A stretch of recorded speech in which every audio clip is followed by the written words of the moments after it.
losses, mark the word, significant losses for the year under audit. Whereas the net loss from the previous financial year has reduced by 26.5%. It remains a matter of concern and grave concern to us that we continue making losses, and the losses we are making are in billions of money. I think this time the losses were made 237.8 billion. And one, tell us why we are making losses. Chair, the largest contributor to our losses is highly fuel costs, followed in this financial year, followed by depreciation, and then what we call crew allowances. These are significant. These have had a significant impact on our operational performance. This company itself should be able to tell us when were they supposed to make profit, because you have sunk in capital, you have sunk in money.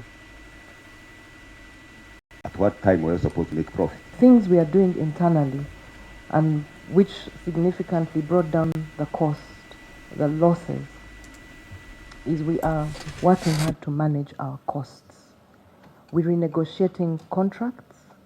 When the contracts come to an end and we have done a bidding process, we make sure that we negotiate them to the bone and look at any clauses that are contentious that can help the airline be able to manage. Like which ones have you negotiated that have reduced our costs or that are likely to reduce our costs?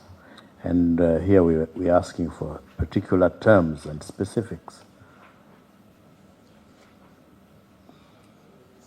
What I want to hear is this: we were buying fuel from company X, Sibambi Limited, at a cost of 5,000. When we went to Mwijushe, Uganda Limited or Isinjiro Limited, katoyinza kukola routes 17 n'otambuza routes 17 omwaka mulamba ate n'otakola magoba kiba tikijja. So ndowooza nti obuzibu bw'amaanyi bagamba nti enyonyi zaabwe n'oba nga balina emirimu tezimala, era bagambye nti waliwo n'oluusi beewola oba bahayalinga nga abantu bali awo bali stranded ku kisaawe nga bizinesi weri naye nga enyonyi tezimala. So ndowooza okubayamba gavumenti kyetaaga eteekemu ssente nyingi, bafune enyonyi ezimala ate bafune n'enyonyi eziri modern, kubanga enyonyi zaabwe entono bagamba tizisuka mu Africa, zirina okutambula Kenya zigende e Rwanda zigende Mbarara zikomewo ku Gomeno.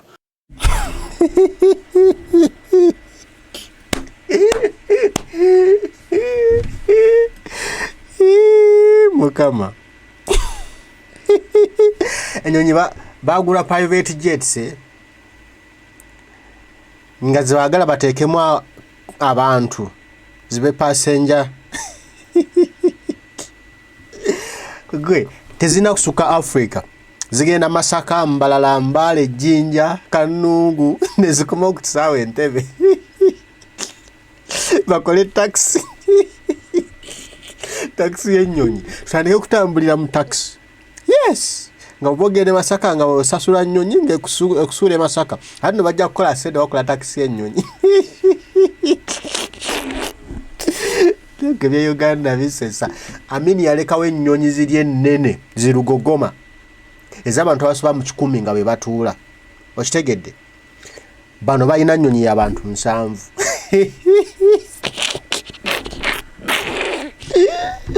Ne Uganda tumanyiddwa ne ssente zaffe. Kati balina ennyonyi nga 3 eziyitiko olugendo olunene olugenda nga mu Nigeria, olugenda nga London. So kati enyonyi zaabwe tezimala. So kati bw'olaba akatale k'ennyonyi nga Ethiopian Airways nga Kenya Airways kati osanga nti a project where we handle our own aircraft in terms of maintenance. So we have a team of engineers. Some of them have come back, they are Ugandans, most of them have returned back home, and we work on the CRG. They maintain the CRG. And in the past, Chair, we had SAMCO, Samco was a supplier that was handling our CRG maintenance. When the contract ended, we took it on and got approval from CAA. Chair, we saved about 2 million euros annually from that process. So, Chair, this gives you an idea that we are working hard to manage our losses, Chair. You asked a question.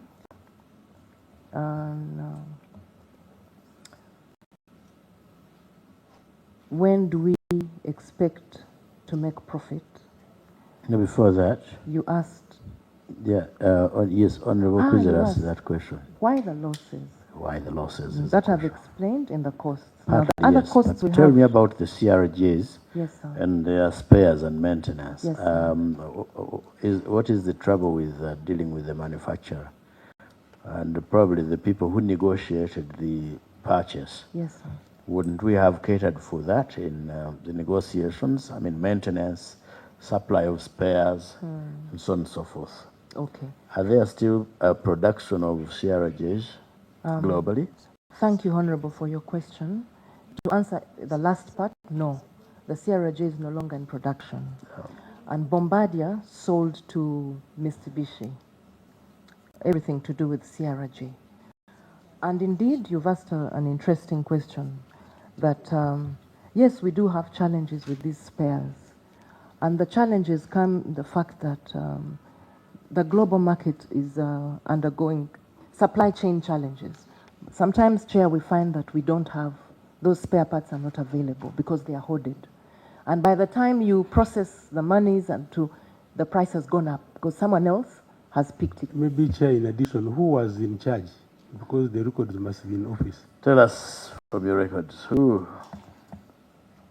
Chair, at the time, the CEO of the company was Ephraim Bagenda. Bagenda? Yes, Ephraim Bagenda. But the task force also had a technical team that was assigned to the airline. Some of these individuals are no longer in the country. Some of them are working with us. So the CEO at the time was Ephraim Bagenda, and the technical task force. Yes, of the task force, and then later CEO of the airline. Then the technical advisor was Conwell Mulea. Who? Conwell Mulea. Conwell. Oh, yeah. Yes, sir. Yeah. Thank you, Chair. That was all.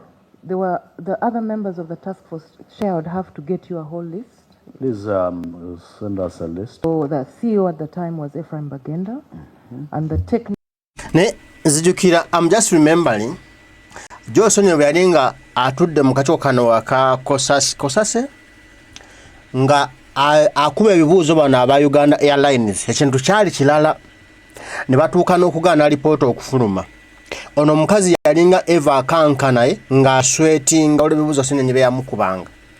Nenda bakuseggona omukazi beekuba buuso bati bebeemoola ne seggona. Auntie Chair, I will call you. Auntie Chair, I will talk to you. Auntie Chair, I will come to your office. Koseggona. Auntie, the report you will give it to me.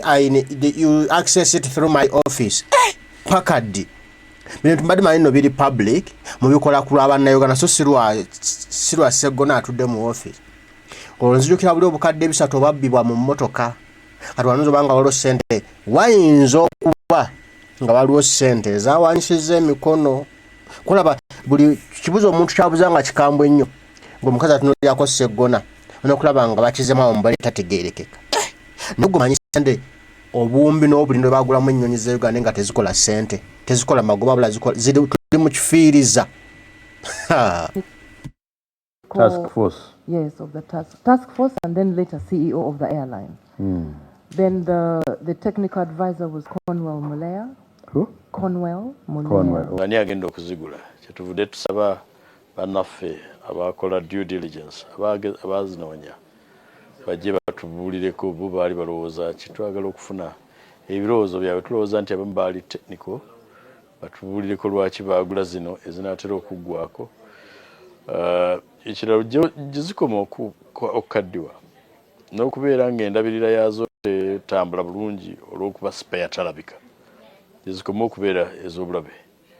Kale kambuuze twawezezza emyaka 5 nga ziguliddwa zino ennyonyi bagula za kyenkadde already ziwedde bagenda zikola batya kubanga tezikyabuuka tugenda zikola mu birabo bya mmere tugenda kuzitemamu sigiri sente zibatatemamu sigiri zinaavamu sente zazigula nga ne olwaliro zikola loosi sente zazigula teziweranga zikola loosi naye nga tebagala kuzisuula bagule empya nate nga zino zibasooka tezikoze ate zikaddiye ziweddeko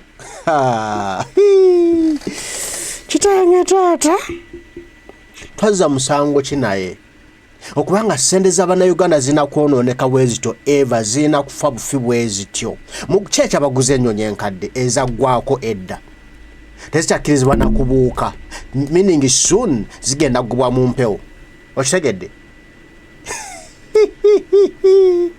sente ya Munnayuganda ebbiddwa era gizikoma okuba nga ziyinza otuleetera ebizibu mu kufiirwa ensimbi nga tuliyirira ababa bakoseddwa naye ate si ekyo kyokka mulimu n'okuba nti tufiirwa ensimbi kuba batugambye nti ensimbi ezazigula zo tetujja zijjayo mu bbanga eryo gyezisigaza bali zirina okubeera nga ziri phased out tesente ezazigula tujja kuba tetuzijjaeyo ofuze eyo loss twagikola abamu bwe baawulira ekigambo bombardier ndowooza baawulira ng'ekigambo kinene nnyo tebategeera bulungi kiki kye bagenda kugula so already SIPEYA kati wankalu okumufuna maintenance ebeera nzibu kitukostinga kinene okusinziira ku kye batugambye kubanga SIPEYA be bamutundira ku magendo bamukweka kuba bamulina si bangi taliiko bamukola tulina ne risk y'okubeera nti bayinza okuleeta omukadde eyakolako edda sisobola kupapa kwennyonnyola bw'erina kukwatibwa amala okuwuliriza obujulizi bwonna ndyoke nkubuulire nti ebirowoozo byaffe bino ku nsonga ya loss bilioni 237 ennaku zeyakola mwaka gw'ebyensimbi oguwedde ate nga twateekamu nnyingi sirowooza nti nno waliwo kampani etandika naddala ng'eyo Enyonyi etandika n'etandikira mu magoba ebigendererwa by'okuteekawo kampuni y'ennyonyi bibeera bingi ebimu ebeera national pride kubeera abasanyufu tinze bwe ntambula ne mpulira oluyimba lw'engabi nga luyimbibwa nsanyuka bwe nkwata bendera ya Uganda oba ya Buganda nga eri waggulu oluusi sifaayo kubuuza eguza sente mmeka so ekyo kyekimu ku byo ekyokubiri okutumbula industries endala ennyonyi etumbula ebirimu emirala abajja okulambula erina kyeyamba mu baleeta abantu businesses nga hotels zifuna abagenyi abasulamu n'ebifaanana bwe bityo naye ekyo tekitegeeza nti yo license ey'okukola losses nedda so bilioni 237 nyingi okubula oba si kubula naye okuzifiirwa netukola losses za bilioni 237 nebwe oya mukama loss ya bilioni 237 ate ng'ennyonyi migoge Uganda erikomadde okugula ennyonyi enkadde mujjukira zaali nazo zaali z'amagye nazo baagula bikadde kakitegeeza sente ze baagula ennyonyi zino si ze ntufe zaali zirina okuzigula baagula ebikadde sente omuntu n'azibba kyekirisa ennyonyi kyaliko lipoota ne bagiremesa naye segula nasobola kuddamu kubuuza nnyonyi ezaagulibwa zitya okitegedde kati ya asigawo obusizigazigo anti ate bijja tuleetera obuzibu anti ennyonyi ze baagula nkadde bajja batya okugula enkadde baazigula sente meka awo wali omulamwa lwaki baagula enkadde nga bwa sente zagula nnyonyi mpya awo wali omulamwa ono tatuzaayo ye kati asindika kimu kye bamusasulidde nti tugule ennyonyi empya baddemu bayise sente endala bagende bagule ennyonyi empya naye ate era baleete enkadde wayitawo omwaka gumu ebiri batugambe nti ennyonyi twaguze enkadde okitegedde joro senyonyi kyeyasinga ku mukulu ono medad lwegaseggona akali amaggwa ye wano okuba munnamateeka aluddewo experienced lawyer simanya simanya bagibita bata exercise nze nnyo alina experience nenga experience zero ate tuwaki kirina kuweebwa batubuulire ennyonyi ezo sente ze baasaba zaali zagula nnyonyi mpya bajja batogula ennyonyi enkadde tubere nga tuli wano kati nti twagula ennyonyi enkadde tezigenda nakuddamu kukirizibwa mu mpewo n'ogula SIPEYA tumukukusa bukukusa money made money Mr. Money Jose Enyonyi bamugana ofulumya alipoota yalimu amazima ago gonna agali gaje abaani abagula ennyonyi enkadde mu foto gula empya sene nga babawaza gula mpya byasoberawa okitegedde bamugana eyo gifulumya kati babizzeemu buto kubanga baagala okufuna ssente empya bagule ennyonyi enkadde zinnewaazo mu kifo ky'empya era omuntu abbe ssente bazitwale mu kalulu okitegedde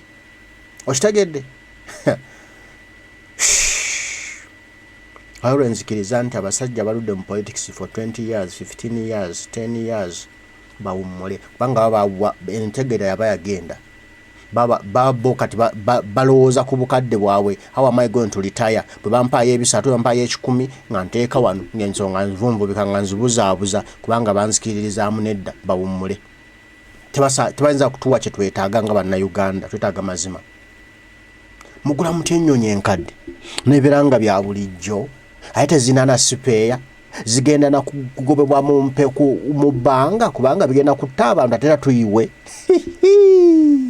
nze siririnya Uganda kulenza abagirinya mwesi muyina omutima mbatyanze era muli babayita bata heroine bahiro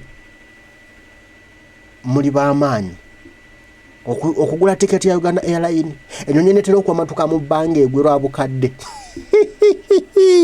obulamu bwa mutunda butunde zinyonyi zoya zakira mu bbanga negwa nsi bonna ne musirika kikadde kigangala kati mugirekera temudda tedda mukola paka baligula empya